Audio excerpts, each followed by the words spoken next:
Olá pessoal, eu espero que nesse momento estejam todos bem. Fico feliz de nós podermos retomar esse nosso contato que estava um pouco perdido devido à pandemia. Como a gente não tem uma perspectiva de volta, um período para que a gente volte a conversar, então eu fico contente de a gente poder ter esse contato novamente e poder voltar aos objetivos que é de vocês entenderem a história, o pensamento econômico, que é o objetivo principal das nossas aulas, ok? Principalmente, eu quero que a gente consiga chegar ao objetivo que é entender cada pensador, cada escola econômica que foi estudada. Então, para isso, é preciso que a gente entenda realmente qual foi o objetivo deles, a partir de qual momento que eles começaram a pensar sobre economia, pensar o porquê que devia ser estudado tudo isso. Então, o objetivo das nossas aulas é isso, entender o porquê do estudo da teoria econômica e estudar cada escola econômica e qual o objetivo delas, o que realmente elas conseguiram e o que elas queriam estudar. Então, hoje a nossa aula vai girar em torno de uns 20 minutos, então eu quero retomar um pouco com vocês, fazer um resumo do que a gente já estudou em sala e posteriormente a gente ir avançando aos poucos no conteúdo. Essa parte de cada escola, eu acredito que a gente vai conseguir fazer presencial. Então, eu quero realmente formar uma base com vocês antes de entrar em cada escola, em cada pensador, para que nesse momento que a gente for estudar cada um, a gente tenha uma base formada, um objetivo formado de cada um disso. Então, a gente vai estar retomando um pouco. Então, nesse tempo que foi disponibilizado para a gente, da gente ter esse contato, dessa parte de aulas gravadas, eu vou estar realmente retomando, fazendo a base com vocês para que depois a gente consiga avançar um pouco mais no material. Então, eu vou estar hoje um pouco fazendo um resumo de tudo que a gente estudou em sala. Principalmente, a gente vai estar analisando hoje a economia europeia pré-capitalista e o crescimento do comércio de longa distância, que foi nesse momento que a gente parou. Então, até aqui a gente estudou e depois de tudo isso que eu mandei o material para vocês, eu não sei quem que teve a oportunidade de ver. Então, até esse material que eu fui enviado para vocês, eu vou tentar retomar aos poucos e a gente dar uma estudada de tudo isso. Então, realmente, nesse período que a gente não se viu, que a gente não teve contato em sala, eu vou estar fazendo esses vídeos para que realmente a gente tenha essa base, para quando retomar tudo, a gente ter realmente entendido esse princípio da parte da história do pensamento econômico, ok? No final da aula, então, eu acho que a maioria dos professores vão estar fazendo assim, vai ter uma atividade, algum exercício que eu vou passar para vocês sobre esse material que a gente estudou. Vai ficar disponível uma semana para que vocês façam no melhor momento possível de vocês, na hora que vocês puderem estar estudando, tá? E para que realmente vocês entendam todo o material, sem nada forçado, dentro do tempo de vocês. Até por isso que eu preferi gravar as aulas ao invés da gente ter um contato online. Porque eu sei da dificuldade de muitos estar presente nesse contato, até questão de internet, até a minha internet não é tão legal, então eu vou fazer tudo da melhor maneira possível, que ficar mais fácil para vocês, ok?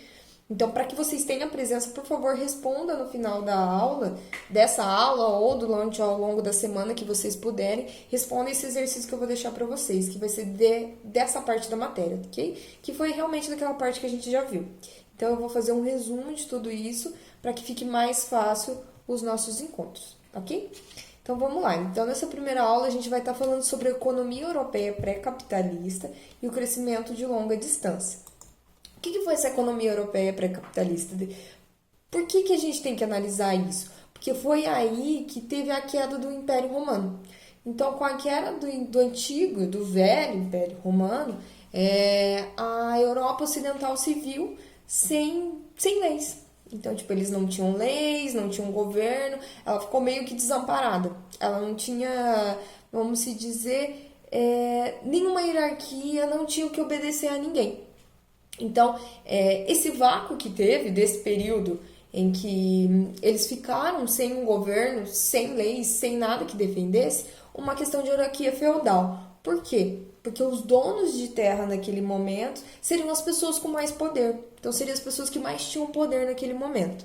Então, com essa hierarquia feudal, tinha os senhores feudais, que eram os proprietários de terra, que conseguiam produzir, que tinham uma quantidade de terra para poder amparar essas pessoas que não tinham, tá? Então, esse vácuo foi preenchido pela criação de uma hierarquia feudal, no qual o servo ou o camponês, que são as pessoas que trabalhavam para os senhores feudais, eram protegidos por eles e que, por sua vez, deviam fidelidade e eram protegidos pelos seus mais poderosos. Ou seja, então vamos se dizer, o senhor feudal, ele tinha terra, ele conseguia manter essas pessoas trabalhavam para os senhores feudais em troca de proteção, em troca de uma moradia, em troca de comida. Então, ou seja, então eu era o senhor feudal, eu tinha uma terra e eu amparava essas pessoas que trabalhavam para mim. Então, eu oferecia uma série de proteções, de comida, de moradia, para que essas pessoas realmente conseguissem sobreviver. Então, na Idade Média, não havia autoridade central forte. Então, não tinha um governo forte, não tinha nada forte que poderia defender essas pessoas. Então, para que essa questão de leis que não existiam no momento, virou que os senhores feudais acabaram protegendo essas pessoas. Então, toda a organização medieval baseava-se em um sistema de serviços e obrigações mútuas envolvendo toda a hierarquia feudal. Ou seja, era troca. Eu trabalhava para ele, eu camponês trabalhava para o senhor feudal, eu conseguia produzir para ele e ele me protegia. Me oferecia moradia, me oferecia comida e me oferecia proteção, porque eu não tinha um governo estruturado para tudo isso, ok? Então, a instituição econômica básica da vida rural naquele momento medieval era o feudo. Então, o feudo era a economia da época. Então, vamos se pensar que a economia era baseada na estrutura do feudo, onde o feudo era dividido inicialmente entre nobres, servos e depois os vassalos. Perdão, os nobres e os vassalos. Então, ou seja, os nobres mandavam, os senhores feudais mandavam e os vassalos meio que obedeciam tudo aquilo. Então, a estrutura econômica da época era basicamente dividida em duas. Então, eu tinha um proprietário de terra, onde ele tinha terra para eu plantar, dava tudo para eu plantar e eu trabalhava para ele. Então, era basicamente a estrutura econômica da época. Então, não tinha um outro tipo de estrutura econômica nesse momento.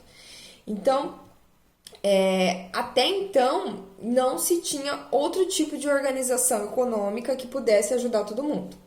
Depois a Igreja Católica começou a ganhar, vamos dizer, espaço nisso tudo. Então, começou a se dividir em três. O que era, então, os senhores feudais e os servos, ficou a igreja, os senhores feudais e os servos. Por quê? A igreja conseguiu adquirir uma quantidade muito grande de terra. Então, naquele momento, se você tinha muita terra, você conseguia colocar bastante pessoas para trabalhar. E essas pessoas que trabalhavam na terra deviam favores a quem tinha terra. Então, seja a Igreja Católica, ou seja os senhores feudais naquele momento, eles tinham um certo poder econômico sobre tudo aquilo. Então, a economia também, com o passar do tempo, ela foi dividida entre os senhores feudais, a igreja, os senhores feudais e os vassalos, os servos que trabalhavam para eles, tá? Então, os senhores feudais seculares podiam mudar sua lealdade, ou seja, então tinha dois tipos de senhores feudais. Então, tinha os senhores feudais que tinham sua própria terra e tinha os senhores feudais que deviam à igreja um certo tipo de obrigação, um certo tipo vamos dizer que ele devia um favor para tudo aquilo. Então, podia dividir em dois, tá? Então, ele tinha sua lealdade à igreja ou ele tinha a sua própria terra. Então, dependendo da circunstância e do equilíbrio de poder em questão, os senhores religiosos deviam sempre, em primeiro lugar, a lealdade à igreja de Roma. Então, podemos se dizer que o quê? Naquele momento que não se tinha uma estrutura econômica, que não se tinha, vamos se dizer, a estrutura econômica não se tinha um governo específico para tudo isso, então a igreja meio que tomou essa atitude. Então a Igreja Católica tinha um poder até que maior que os senhores feudais e tinha muitos senhores feudais que deviam as suas obrigações à igreja. Então, quando você olha a estrutura realmente da economia naquela época, você vê o senhor feudal, vê a igreja, o senhor feudal, o clero, depois os nobres, os guerreiros, que também defendiam os senhores feudais e defendiam a igreja, e depois os servos, que trabalhavam para tudo eles.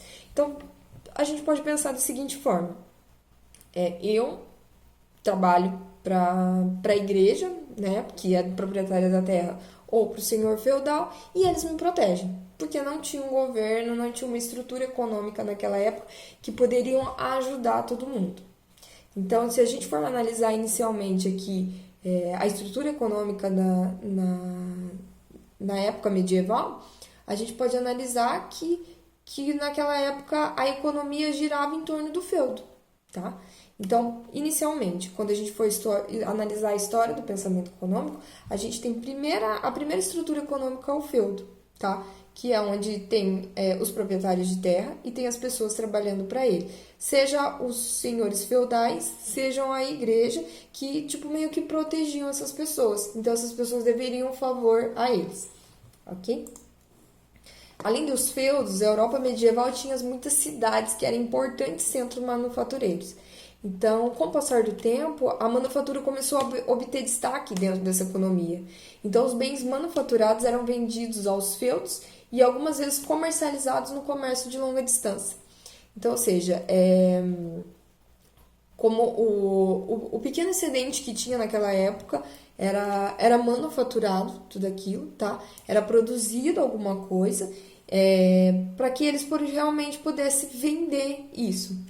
Então, as instituições econômicas dominantes nas cidades eram as guildas, associações artesanais, profissionais e de ofícios que existiam desde o Império Romano. Então, quem quisesse produzir ou vender qualquer bem e serviço tem que entrar para uma guilda. Então, vamos lá. Inicialmente, eu trabalhava para o senhor feudal, eu adquiri um tipo de conhecimento, consegui fazer uma transformação desse produto e eu poderia vender ele. Só que não é simplesmente isso. Então, não é só excedente. Então, tá sobrando aqui o que eu produzi em terra, eu vou manufaturar e vou vender. Não. Aí surgiu a guilda. As guildas, nesse momento, elas vão ser como se fosse uma associação, sabe? Uma cooperativa, alguma coisa. Então, para que você conseguisse vender essas manufaturas, você tinha que passar pela guilda, tá? Então, a maioria, tipo assim, era difícil os vassalos, os servos serem independentes de tudo aquilo. Eles conseguirem sair disso. Mesmo que eles, tipo assim, beleza, eu vou conseguir produzir um excedente, vou conseguir vender para outras cidades, para outros feudos, eu vou conseguir ficar livre de tudo isso. Não era simples assim. Então, realmente, tinha o dever à igreja, aos senhores feudais, e posteriormente surgiram as guildas, que quando você você detinha algum conhecimento, você produzia tudo aquilo, você ainda tinha que passar pelas guildas para poder vender todo o seu excedente. Então, vamos lá. A gente viu nesse momento também que a economia europeia pré-capitalista era basicamente agrária, tá? Então, tipo assim, a economia medieval era agrária e a hierarquia social era baseada nos laços do indivíduo com a terra. E o sistema social por inteiro repousava sobre uma base agrícola. Então, por mais que a gente visse uma manufatura inicial aqui, era tudo baseado na agricultura. Então, era tudo questão de produção, tudo era produzido, tá? A base do feudo era a agricultura. Então, o mais importante avanço tecnológico da Idade Média, que a gente também já viu isso aula, foi a substituição do sistema de plantio de 2 campos para o sistema de 3 campos. Então, a gente vai ver um pulo muito grande na economia nesse momento, porque mudou a forma de produção da agricultura. O que era o sistema de 2 campos? A gente já viu isso em aula também. Então, eu deixava um campo repousando durante um certo período e depois produzia o outro. O sistema de 3 campos, eu dividia esse mesmo campo em 3, tá? Então, enquanto 2 campos estavam sendo produzidos, um outro estava descansando. Então, somente essa mudança de produção na agricultura de 2 campos para 3 campos teve um avanço tecnológico muito grande na economia daquela época. Esse boom da economia no momento da agricultura, da forma de produção da agricultura, já fez um avanço econômico muito grande na Europa Ocidental. Então, vamos supor que enquanto um campo produzia aveia e trigo, o outro ficava em repouso. Esse campo que ficou esse tempo em repouso, eu voltava e produzia trigo, aveia e deixava o outro em repouso. Então, o que eu conseguia? Eu conseguia produzir 2 tipos de cultura diferentes enquanto um campo estava repousando, ao invés de antes que eu produzia só uma cultura. Então, eu tinha 2 produções, então eu dobrei a minha produção enquanto eu tinha um campo repousando para que da próxima vez eu conseguisse continuar produzindo agricultura. Tá, daí vocês falam para mim, mas só isso teve um impacto muito grande? Sim, só essa pequena mudança teve um impacto muito grande na economia. Então, com essa mesma quantidade de terra arável, com essa mesma quantidade de terra que os senhores feudais já tinham, o sistema de 3 campos aumentou a área cultivada em qualquer época em até 50%. Ou seja, então como ele dividiu em 2, ele conseguiu aumentar em 50% a área cultivável dele. Plantações de aveia e forragem na primavera permitiam a criação de mais cavalos. Por quê? Porque eu conseguia alimentar os cavalos. Então, aquela quantidade que era produzida de aveia e de trigo, que era só para alimentação das pessoas e só para a produção do senhor feudal para venda, eu conseguia também criar mais cavalos e substituir. Então, o que antes era arável, o que era feito com boi, eu conseguia fazer com cavalos, porque eu consegui tratar de mais cavalos, dar mais quantidade deles. Então, eu substituí o cavalo no transporte do boi, porque o boi também era mais lento e mais pesado, e a quantidade eu consegui substituir, e ele tornou mais eficiente o arado, e a entrega dos produtos se tornaram mais rápidas para outras regiões. Então, o que percebeu? Os senhores feudais perceberam que com esses excedentes eles podiam atender outros feudos. Então, se eu produzia trigo e o outro feudo produzia feijão, por exemplo, então a gente podia trocar e a gente podia vender a mais longe. Então, o que é a sacada que eles tiveram? Então, como eu consigo produzir mais rápido e uma quantidade maior, eu consegui atender muito mais gente. Outros feudos, atender a longa distância, que esse é o objetivo da nossa aula. Outros pontos importantes que aconteceram só com essa mudança da tecnologia. Esses melhoramentos na agricultura e no transporte tornaram possível um rápido aumento do crescimento da população. Ou seja, a população vivia mais porque ela conseguia se alimentar melhor. As melhores estimativas mostraram que a população da Europa quase dobrou nos anos 1000 a 1300. Por quê? Porque conseguia chegar às pessoas o alimento mais rápido e em maior quantidade, ok? Então, antes do ano 1000, a Europa era essencialmente constituída de feudos, vilas e algumas poucas cidades pequenas. Então, por que era pequeno aquilo? Porque a quantidade que se produzia era a quantidade que se consumia. Então, não conseguia mais, criar excedentes para que se tivesse um comércio daquilo que era produzido. Por volta do ano 1300 já havia cidades grandes e prósperas. Por quê? Porque conseguia chegar mais rápido. Então, o avanço tecnológico mostrou a economia europeia naquele momento que ela poderia alimentar mais animais. Se ela alimentasse mais animais, ela podia entregar mais rápido. E se ela podia entregar mais rápido com esses animais mais ágeis, ela conseguia alimentar um número maior de pessoas. E essas pessoas também conseguiriam sobreviver mais, conseguiriam trabalhar mais e conseguiriam produzir mais. Essa era a base econômica da época. Então, não somente um feudo conseguiria sobreviver mais e produzir cada vez mais. Então, poderia passar para outros feudos e que esses feudos se desenvolvessem para virar cidades, ok? Cidades econômicas que se desenvolviam, que conseguia cada vez mais crescer. Vamos lá. Então, o crescimento das vilas e cidades conduziu ao crescimento da especialização rural urbana. A produção de bens manufaturados cresceu grandemente, com os trabalhadores urbanos rompendo todos os laços com a terra. Ou seja, eles poderiam ir para a cidade. Ou seja, eles conseguiam produzir, vender com a cidade e aos poucos ir conseguindo romper esse laço de que eles dependeriam de um senhor feudal para sobreviver. Junto com essa crescente produção manufatureira e crescente especialização econômica, vieram muitos ganhos adicionais de produtividade. Outro importante resultado da especialização crescente foi o desenvolvimento do comércio interregional e de longa distância. Então a gente pensa, mas só a mudança de produção fez ter uma mudança econômica muito grande da época? Sim. Então, a mudança do sistema de um campo para 3 campos fez, além de desenvolver a economia daquela região, ela ter os sistemas de desenvolvimento interregional, porque uma região podia atender a outra. Ou seja, começa a se notar aí uma questão de especialização econômica, ou seja, eu possuo a especialização de produzir um bem, eu posso produzir e vender em outra cidade que não tem aquele produto. Então, o comércio de longa distância começa a se estabelecer a partir desse ponto. Então, os aumentos da produtividade agrícola constituíram um modelo até então original para uma série de mudanças e profundas ocorridas ao longo de vários séculos, que resultaram na dissolução do feudalismo medieval e no início do capitalismo. Note que nesse momento a gente começa a notar um pequeno traço de capitalismo, tá? Não foi nesse momento que realmente se dissolveu o capitalismo, mas ele teve os primeiros passos de dissolução do capitalismo. Então não foi só isso. Isso foi um dos pequenos pontos, um dos primeiros passos para que mudasse o sistema feudal para o sistema capitalista, porque eles começaram a perceber que eles conseguiam produzir em excedentes dessa forma, com essa mudança da produção de 2 campos para 3 campos. Então eles conseguiriam produzir mais para que eles conseguissem alcançar outras distâncias.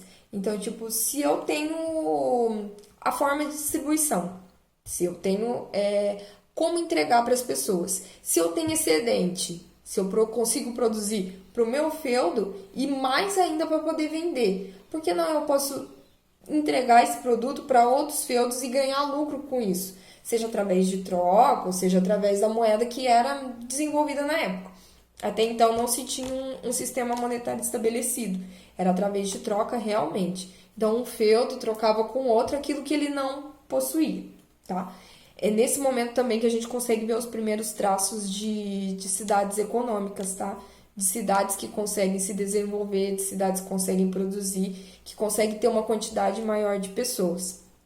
Então, notem que o desenvolvimento econômico ele é baseado no conhecimento tecnológico e no desenvolvimento de novas tecnologias para que eu consiga produzir mais para vender para outros lugares. Então, vamos se pensar. O Brasil, eu posso dizer que ele é um grande produtor de soja, correto? Então, se eu sou um grande produtor de soja, por que eu não posso desenvolver tecnologias para que eu aumente minha produção de soja e possa desenvolver e possa vender para outros países, correto? É isso que a gente faz. Beleza. Mas é só isso que é importante? Não. Por que eu não posso pegar essa soja, industrializar esse produto, criar, vamos dizer, um valor agregado nesse produto e poder vender esse produto tanto internamente como externamente? Posso fazer isso? Isso vai estar gerando lucro para o meu país? Isso vai estar gerando mais emprego? Vai estar gerando mais renda? Então, que tipo de base econômica que a gente quer ter no nosso país, na nossa região, no nosso município, para que ele se desenvolva cada vez mais? Isso entra bem naquele exercício que a gente fez em sala. Não sei se vocês lembram. O que cada cidade fez para estar desenvolvendo a sua base econômica, para estar desenvolvendo o seu objetivo. Seja ela produtora de açúcar, seja ela produtora de tecnologia, seja ela... Teve alguns grupos que também fizeram, que era desenvolvimento de tecnologia realmente. Então, o que cada cidade se desenvolve para poder estar atendendo outras regiões, outras cidades, ok? Avançando mais um pouquinho nessa questão do comércio de longa distância, a gente pode dizer que outros pontos favoreceu o desenvolvimento do comércio. Então, a partir do século VI, a cruzada, tá? As cruzadas, que foi aquela guerra da Igreja Católica, deram força para uma marcante expansão do comércio. Por quê? Porque as cruzadas elas acabaram por tomando todo o território da Europa. Então, elas tinham que passar em vários feudos, em várias regiões, em várias cidades que já estavam se desenvolvendo. Então, quando essas pessoas passavam por lá, elas tinham que consumir, sejam alimento, sejam animais, então elas tinham que consumir aquilo. Então, aquilo também ajudou no comércio de longa distância. A questão do escoamento, tá? Para que cada feudo ou cada cidade pudesse escoar, ela também que tinha que passar por outras cidades. Lembra que eu não sei se vocês lembram daquele mapa que eu coloquei. Então ela tinha que passar por mar Mediterrâneo, pelo mar Adrio. Então, se ela estivesse no meio da Europa, ela tinha que descer para os mares do sul para poder escoar a sua produção, ou seja, para o norte, tá? Então, o comércio de longa distância se desenvolveu muito ao longo disso também, tá? Então, as cruzadas favoreceram muito isso. Então, além de produzir excedentes, além de eu ter uma facilidade para estar desenvolvendo tudo isso, então o comércio de longa distância facilitou nisso, tá? Outra questão foi o comércio com os árabes e com os vikings, que a gente comentou bastante em sala também, que são um povo do norte, tá? São os nórdicos que a gente fala bastante. Então, ele levou ao crescimento da produção para exportação às grandes feiras comerciais, que são outros pontos importantes da Europa, que ajudou bastante também no desenvolvimento do comércio nesse momento. Então, além das grandes cidades, há grandes feiras comerciais e a exportação para outros povos impulsionou muito o comércio naquele momento, até por volta do século VII e no final do século XIV, tá? Então, por volta dos séculos XV, as feiras já estavam sendo substituídas por cidades comerciais. Então, o que a gente viu a evolução nesse período para a gente concluir aqui? Bom, começou com os feudos, que ele produzia realmente para a subsistência dele. Era ali naquele momento. Então, se eu era um servo, eu trabalhava para um senhor feudal para que eu pudesse ter moradia, proteção e comida.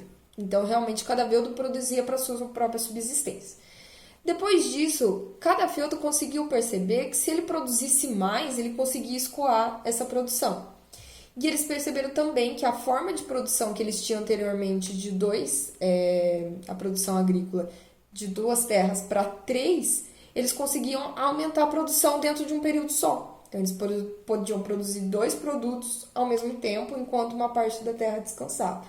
Então, se eu podia produzir tanto para o feudo quanto para a minha própria subsistência e para o escoamento, eu obteria mais lucro, ok? Então, houve um desenvolvimento tecnológico. Com esse desenvolvimento tecnológico, houve também a percepção de que se eu conseguisse produzir mais e escoar mais rápido, seja com animais, seja a minha forma de escoamento, também eu teria um desenvolvimento maior. Como eu consegui escoar tudo isso, eu consegui manufaturar alguns produtos básicos ali, inicialmente, o pessoal mesmo que morava no feudo, eu conseguiria desenvolver melhor essa região e essa população.